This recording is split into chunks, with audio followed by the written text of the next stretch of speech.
जद दा पुत्तर बाहर गया है, खाली हो घर बार गया है।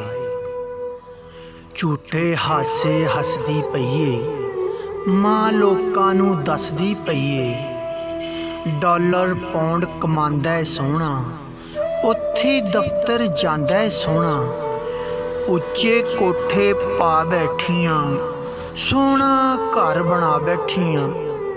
कुल्ली छड़ के कोठी पाईए, कीती सारी उस कमाईए। प्यो दा भार उठा लिया सोहणे, इन्ना कुछ कमा लिया सोहणे। जद भी शहर मैं जांदियां, लखां दे विच लांदियां।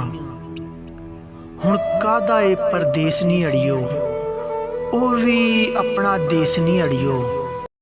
Likey